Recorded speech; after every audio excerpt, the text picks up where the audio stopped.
are to be free men or slaves. Our cruel and unrelenting enemy leaves us only the choice of brave resistance or the most abject submission. We have, therefore, to resolve to conquer or die.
Anticipated titles in gaming history.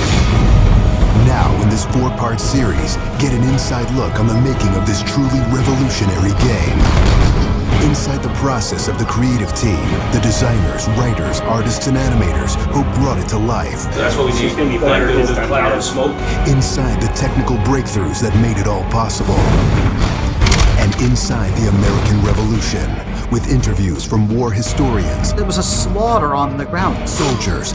It's guerrilla warfare. And weapons experts. They would use their weapon in whatever way they could. Who show us just how brutal the war really was. This is Inside Assassin's Creed 3. I don't think people realize how big an undertaking it is, how many people it takes to sort of achieve the level of quality and scope that we have. Assassin's Creed 3 is a big scale game. The amount of things that are produced per day, that are developed per day, it's amazing. The team has grown to be several hundred people in 5 studios around the world, all of them working on really specific elements, so the amount of work is just staggering. In total, it's over 30 hours of gameplay, and we have 2.5 hours of cinematics, which is as much as any major length movie, or even more. We have an amazing team on AC3. Everyone's super passionate about the project. When we started AC3, we knew it had to be big and ambitious and different. It's very rare in your career that you get an opportunity to try and go for the gold medal, and we really felt like this was our shot at it. A lot of tired people on the floor right now, but a lot of happy, tired people.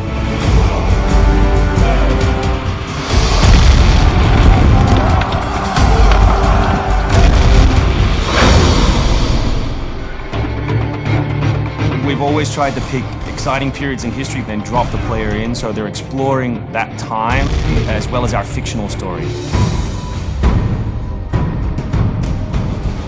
Make ready. Present. The American Revolution was a very pivotal time because the concept of self-government as opposed to being governed by royals, it was very radical for the era. It's a great setting for a game because there's high stakes. It was the founding of a nation. It was a time when an individual could make a difference. It was all or nothing. They had to win or die.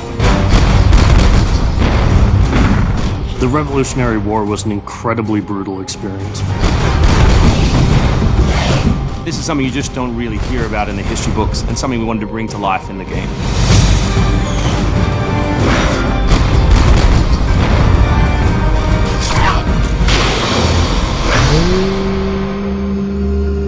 Connor is our new hero in Assassin's Creed 3. He's half British, half Mohawk. He's humble, more grounded to nature type of person. We did a lot of research into Native American culture. We've recorded dialogue in their native language.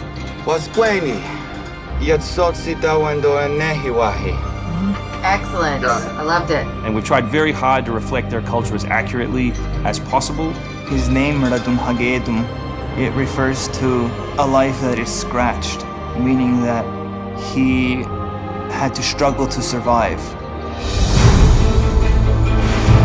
Connor, as a hero, is someone who sees himself as a defender of the people. He's more inclined to justice than revenge. It's one thing to declare our independence. Now, my friend, we must make it so. Connor's goal is to assassinate key historical figures at major battles, at major events during the Revolution.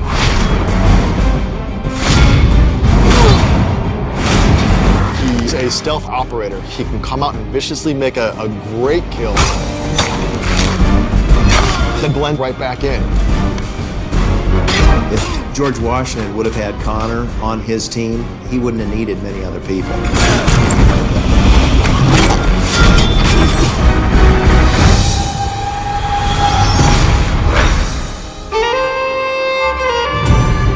Anvil Next is an engine that gives us the possibility to do things that were not possible to do before.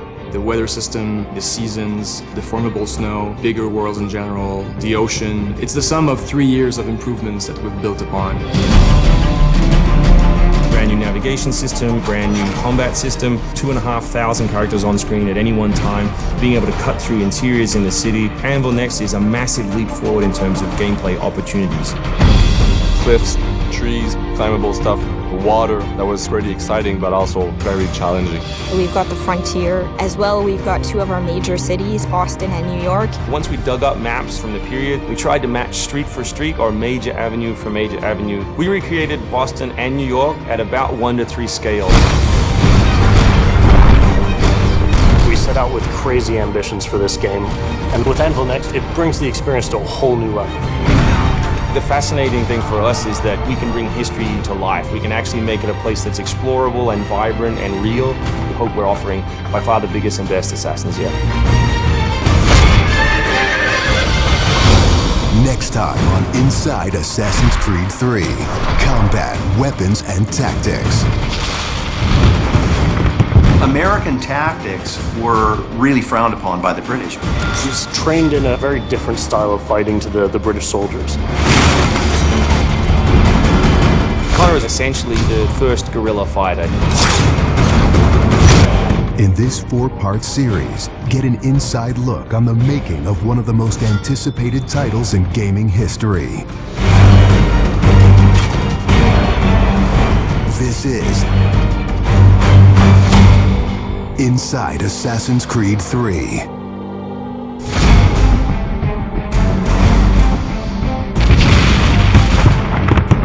Something we really wanted to emphasize was the sheer brutality of combat in the period.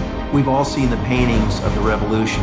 Death is glorified, death is angelic, but it wasn't that way on the battlefield. It was a brutal conflict. If feels that you're constantly going through dynamic fights, and that's not something technically we could do in the past. So it was like a personal challenge on the team to say, no, I think we can do this.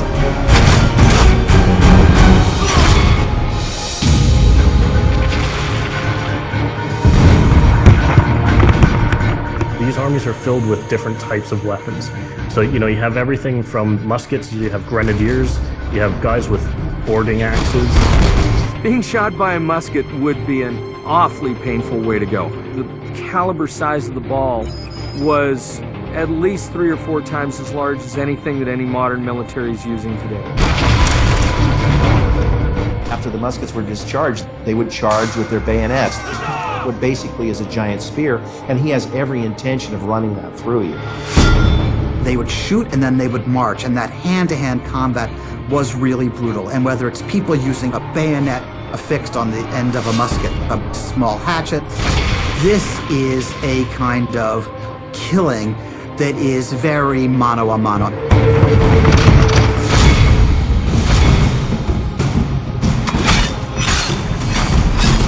All the animations, all the weapons are brand new. It was interesting to start on a new style of fighting that is much more close and aggressive.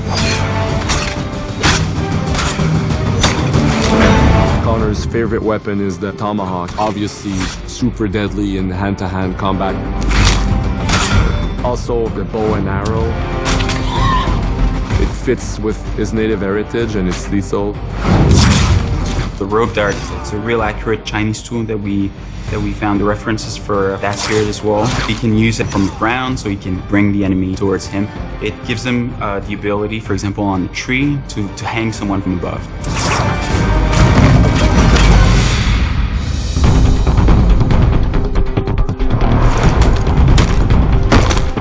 In Assassin's Creed 3, the one thing that we decided to do is to revamp the fight system from scratch.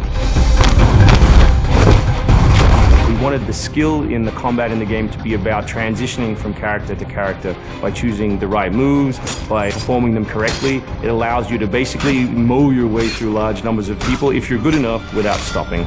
What do you do if you go into a bunch of guys with muskets and they try and shoot you? So we had to figure out, can you dodge them? Can you run away?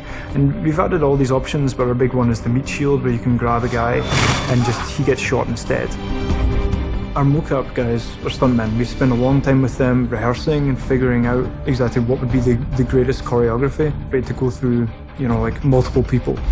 Connor is trained in a very different style of fighting to the British soldiers. The close quarters flow of the combat that's happening between the punches, the kicks, and everything else is indicative of what happens in the real world. I'm very impressed by the moves that they do. It's cool to see push kicks and axe kicks and different sort of takedowns that are done correctly and very believable when they're done. We're hand right, punch to the face, boom, to the throat, to the groin, finish with boom. This is something new for us that we're really proud of. It's fast, it's fluid, and you go through these guys like butter.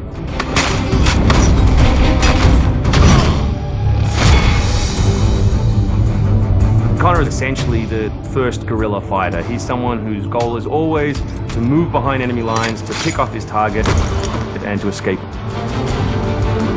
Employing guerrilla tactics, or what we now know today as asymmetric warfare, was something that truly was a component of the American Revolution. They learned what we would think was guerrilla-style warfare. You sort of hit quickly and then disappear. American tactics were really frowned upon by the British because the Americans did adapt the tactics that were used by the Native Americans from the French and Indian War. The first big battle at Lexington and Concord takes place on a New England town green. And as the soldiers march back to Boston, they are marching along a dirt road lined by stone. It's not the most effective strategy, wearing your bright red coat and march through the woods while some farmer's trying to shoot at you. The Americans brought a tactic that they couldn't really cope with. They essentially took it away from the battlefield and they started guerrilla tactics.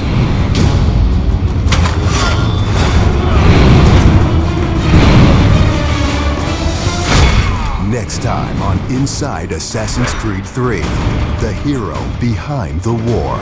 Connor is the hero of the American Revolution. He's a bit more like Dirty Harry. Connor is the current day Special Forces soldier. Silent, stealthy. He's fighting for freedom and he's fighting against tyranny.